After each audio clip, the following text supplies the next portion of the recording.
Yes, if you clicked on this video, this is on the back of, or you might have just found this video and not found the first one. This is the Toxicant Airsoft MCX Rattler conversion kit, but you know, 99% done replica of the MCX Rattler. And just look how nice and easy that goes together. Really wanted a Rattler. It's built on the MWS platform, so that's good. We're going to get to sort of semi-complete in this today. So let's get the box out of the way. And the whole reason why I've been waiting is because I bought a stock for it. Now this, I went with this stock just because it pretty much mimics the one that you see on the real one. If you go onto 6 Hour's website and you look at the Rattlers, they have a stock on it, a side folding stock that looks exactly like this one. So I was perusing around the web. I almost bought one that wasn't the right one just because, you know, finding shops in the UK that have got it in stock. This wasn't a cheap stock. I bought it straight from Airsoft Artisan. So I think it was like £100-ish or thereabouts. So this is going to be a dead simple part to fit. That's the wrong size, because literally we loosen this off, we take it, this is where it doesn't fit now. You watch, I have the worst luck with these things. Just loosen that screw off enough and you'll see, even as like, is it going to go on? Oh, I don't think it's going to go on. It's just fouling on the back of the stock. Spoke too soon. So that is just a tad bit too wide to go in that slot. Now, can I manhandle this thing in here and clamp it down? We shall see. Hopefully this grips it in and pulls it all together. Yeah, I think it's I think we're on to a winner there. So again, the only reason I went for this stock because I wanted to mimic how the real one comes off the shelf. You can fit any railed stock that fits like an M1913 rail, but that's the only reason I went with this one, just because I wanted it to be, you know, semi-authentic. You can see it has almost like a little cutout here that sort of matches the top of the receiver. Now, if push comes to shove, I can nick the sliding stock off the MPX. So if I wanted to, this is a VFC stock. The fitment on this is actually really nice, so I could just switch to that in future if I wanted to, but I kind of think it suits the MPX a little bit better. And yeah, so there we go. We've got a stock on the Rattler. Now, it isn't the most perfect fit. You'll see there is a gap here, but time will tell. If it becomes a problem, I can always order something else. It's not rattly or anything like that. There's a little bit of movement to it, which could just mean that needs tightening up. Let's give it a quick check. Yeah, it needs tightening up. But we now have a stock on the MCX, so we can shoulder it. We need to fit it in a barrel. Now, I did say in the previous video that I had one. This is out of the B15 build. I'm probably not going to go with this hot rubber, so I need to grab a different one. So while I go grab a different hot rubber, and then we're going to get to fitting this in, because I can't find anything online on whether you're meant to fit this hop unit from the back, whether you're meant to pull the outer barrel section out.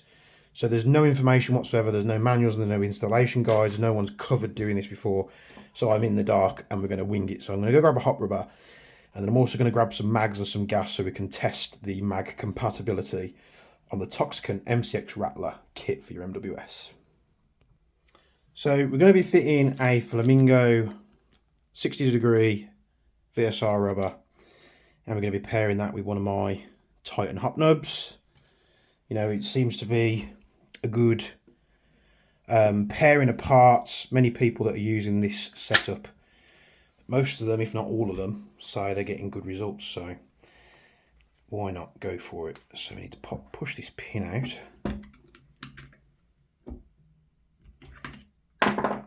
Just give it a tap. I can usually push this out with my thumb, but I've damaged my hands today and they're just a little bit sore, so pull this apart. I'm going to take off the upper receiver. Might as well pull the bolt out, set that to one side, and then we're going to have to figure out, we've got that little plate. We have to figure out whether we're going to have to fit this from the front, fit it from the back. I'm really not too sure. So I would imagine, looking at it, that we fit the barrel and hop from the back, then we put the adjuster in, and then that holds everything in place. So let's find out together. You do get hot rubber in the package, but we're not going to be using that. So we've got a barrel. Again, I'm just testing this barrel. I'm not sure whether this is going to be the right length, whether it's going to be too long or too short. This barrel comes in at roughly 140 mil, 138, 140 mil. So it's just because it's a convenient barrel I got lying around, and we can get to putting this thing together. So flamingo hot rubber goes on. Got our first part of the hop unit.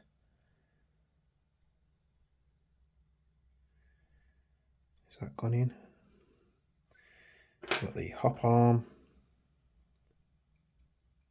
like so. That does seem like it sits very low. Maybe almost too low for the Titan to begin with. Could modify it a little bit. Oh, it's not too bad. We might get away with that, so we can put the second half of the hop unit together. Use a little O-ring they've supplied. The little O-ring is going to go at the front there. That was already on the barrel. Then we're just going to take the O-ring that comes with it, and we're going to get it, if I can do it, around the hop unit, which will hold it together until we can get it into the gun. That seems to work really nicely there. Just make sure it's centered.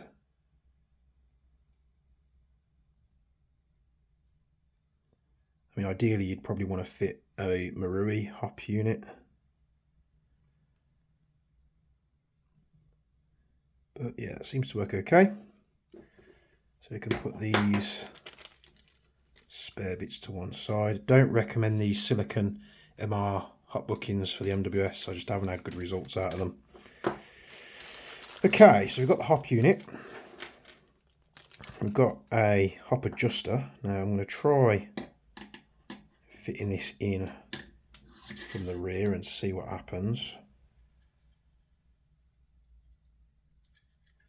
Or is it something we're going to have the gun apart for? Again, no instructables whatsoever. What we could do, if we could slide that off, and we could take this apart. So we need a Torx. It is a T25. Drop it in the process, it's always the way to go.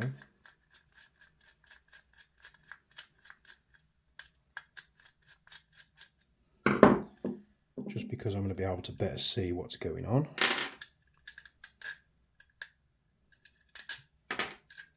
Nice fixings, to be honest. And then we can pull this assembly out. So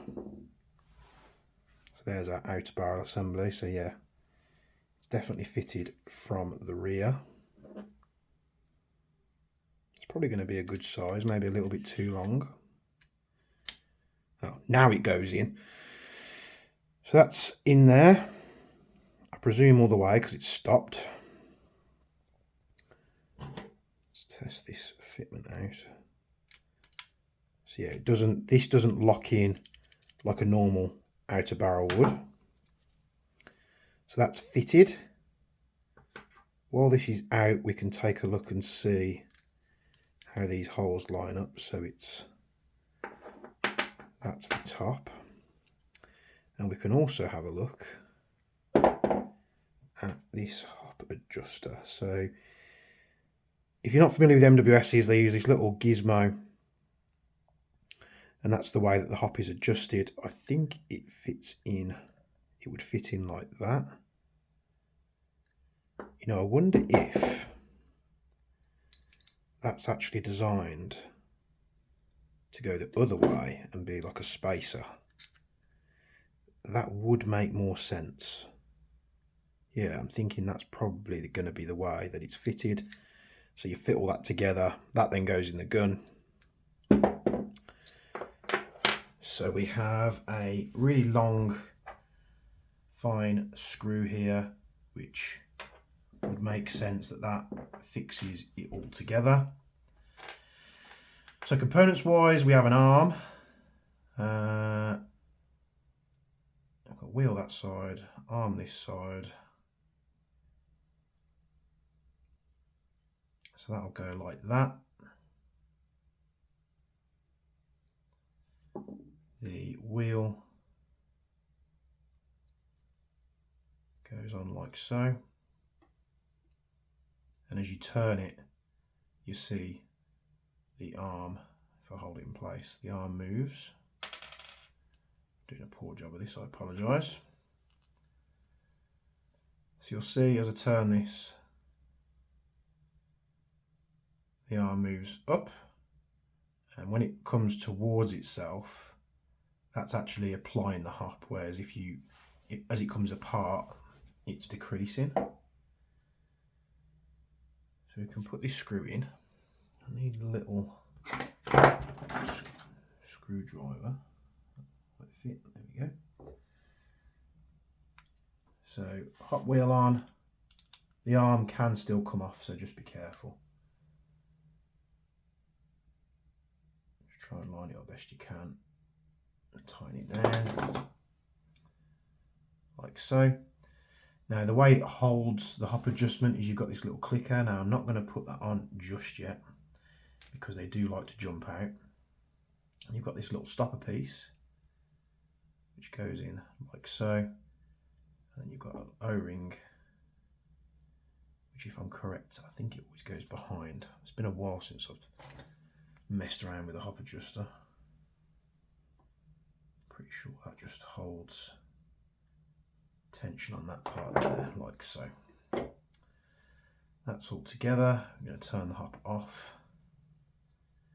It's not the best hop adjuster, so I think what I'm going to do as a future note to self is I'm going to get a new adjuster and probably pick up another hop unit as well. Maybe we can buy some more bits to test, you know. So we've got the hop adjuster together. That goes in like that. So we need to flip that around. That will hold the spring in. And with that together, we're going to put this little screw in here. That's going to go through that plate. So either the hop unit's sat too far back. Yeah, I think the hop unit might be the issue. Oh God.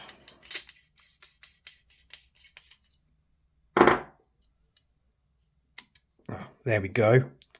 It's just being a knob. So I knew something wasn't right because it wasn't lining up properly. There we go. There we go. Line this up. We can pop this fine screw through.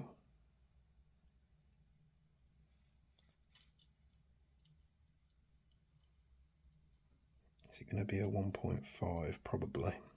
So just be very careful while you're doing this. Might cut this bit out just to not bore you. And there we go, that's nipped up. So once that's all together, You got your hop unit in there, got the little wheel, you'll hear it clicking now.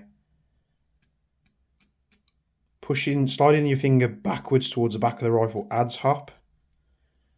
Sliding your finger towards the front of the gun would decrease it. So you're going to have that out to do it. Very easy. This will now slide in.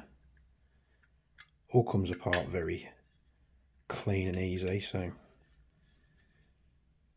he says as he struggles to get it back in. So at roughly 138, 140mm barrel, it just protrudes there. So you're probably looking at a 130mm barrel. But with the flash hider on, no, we can't fit the flash hider because the flash hider fouls the inner barrel. So I'm going to leave that off for now. So you want to have that flush because the barrel can't go through that section of the flash hider.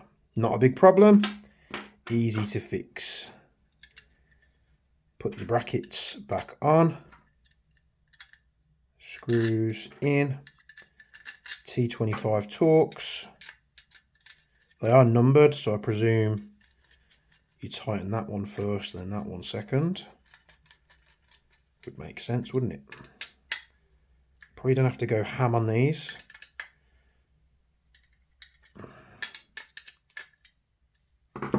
There we go, that's all fitted. We can put the rail back on. Slides on lovely.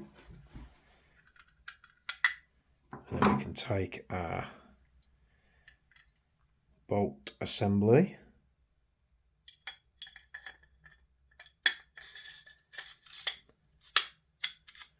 And that will now fit nicely in the outer barrel, unlike what I said before, but you know, the hop unit was just being reluctant. So that's back together. We take our lower, put the upper arm front pin in. Oh no, we can't do that yet because I forgot a very important part, which is the charging handle.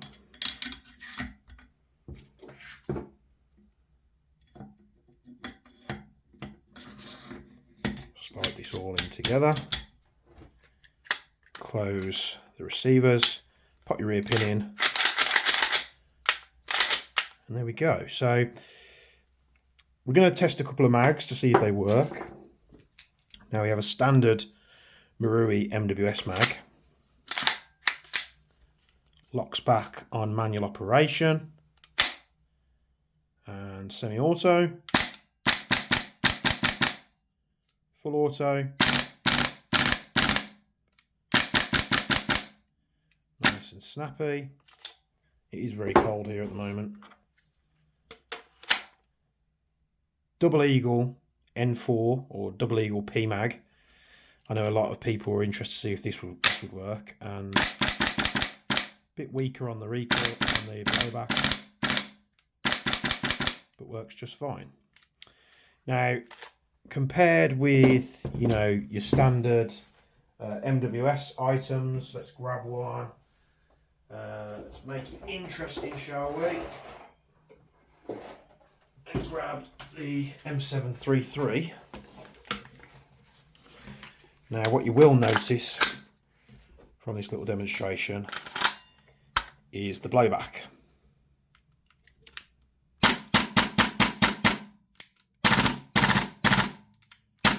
So you're going to get a lot more movement, a lot more blowback out of a standard bolt. You've got more travel on it. The Double Eagle mags do seem to kick a hell of a lot less than the standard mags. So you've got a half travel bolt in there just because of how the MCX is designed. You don't have a buffer tube, so there's a lot less reciprocating mass. It's going to be with anything with a half style bolt like this. It's going to have a different sound. You're going to have next to no blowback action compared. I do believe they say it's a steel bolt. It wasn't magnetic, so I'm presuming it's stainless. Whether we can increase that, I don't know. The only mag I haven't got to test is a P mag, or do I have a P mag somewhere? Because the P mags tend to be a bit more chunky. but they also tend to leak a lot as well. Let's see if we can get one that's gas tight. So these would be the Guns Modify P-Mags. This one's actually holding gas, so that's good. So Guns Modify P-Mags, this is predominantly how I would be running it. And there we have it. Now I don't have any ammo to hand. The only thing I've got is .2s, I think, which are these A-Step tracer rounds, which came free with a load of bits and bobs. But what we can quickly do, just because I'm going to get asked the question, we can pop a couple of rounds in each mag and we can quickly test the power just to see what's going on. So I do have speed loaders and loader adapters, easy loader, but again, it was with all my gear for the purpose of the video. We're just going to chunk these in by hand. I dare you to load your magazines like this on the field. If you load your magazines like this out in the field, you really are a true Chad. So we're going to test on 2s. I know it's not how we normally do it. I'd test on a 3. It's just the way the cookie crumbles at the moment, so you're just going to have to deal with it. So first we'll test the Double Eagle mag. This is no hop on it.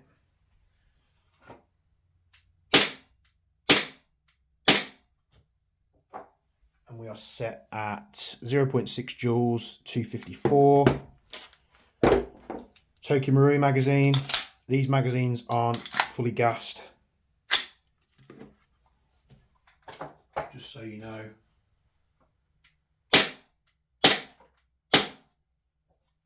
Just a little bit higher at 0.66 joules, 268. That one locked back with a Double Eagle, I don't think did. Guns Modify P-Mag on a 0.2 gram BB. And you'll see we're running at 0.739 joules at 282. So 282 FPS roughly, a little bit less on the other mags. Straight out the box. I'm not sure if the bolt has a valve, an adjustable valve. So that will need to be something that we look at. Could also be why it's kicking a little bit weaker, but could also not be that. So we've got it running. We've got a barrel in. We've got a hot rubber in there. We've got a stock on there. So I could now run this. I would literally just trim this barrel down just so I can put the flash hider on. I could put a CGS on there. Got a CGS handy. Could run it with a CGS style like that. It's a little bit, it's not, this isn't a thin suppressor at all, so it shows you how chunky that handguard is. Maybe not the style. I do have a Q suppressor, which again is, I had it for the B15 build. This has got opposing threads on it, so it's probably going to loosen itself as it tightens. But this is probably a slightly better suited suppressor for this build, just because it's chunky and it's black, and that probably looks a little bit better. I'm struggling to get it in frame here, but yeah, we now have a reliable SIG MCX Rattler running the MWS infrastructure. There's not much you have to do to get these running. You could literally throw an inner barrel in there with everything that's provided and get to using this thing. Obviously, you'd have to have a mag as well, of course. But yeah, this thing is kind of cool. And I have already jumped the gun and ordered another SIG product from Toxicant. So I've ordered this Spear LT. I think the one I ordered was a 10.5 inch barrel. That hopefully comes before Christmas. If it does, I'll do a video on it. Thanks very much for tuning into this other video. And yeah, do you like the MCX Rattler? I'm not a fan of this grip. I think the more I use it, BB there, it's just a little bit too short for me. Got quite big hands. I did have a grip which came on the MCX MPX, the VFC one. So we could potentially fit that, and that could be a little bit better. I could put that back on the MPX and nick the fancy Magpul grip off that and put it on here. Just the possibilities are endless with GBB stuff. It's so quick and easy to change them around. I'll probably run it with PMags. I will do some more tests on camera for those wondering about power and different weights. The only bugbear I've found with this kit so far, these are obviously Cerakoted. You'll see in the magwell here, there's just no coating on that front face. It's just the bare metal. And also, because I do Cerakote, I'm very much aware of these niggly things you have to look out for. But you'll see there's a strip where they've painted underneath the rail like that, but they haven't tipped the rifle back up and painted on top of this ledge here. So you've still got a silver strip all the way down the rail. It's not on the other side, so they've done a good job on that side. Maybe it's a little bit of dry spray, maybe. But those are the only sort of criticisms I can find of this kit so far. Hope you've enjoyed it. I know it's been a long video, so I'll try and edit it down as much as I possibly can. But from me and Bench, as always, thank you very much for tuning to this video, and we'll see you in the next one.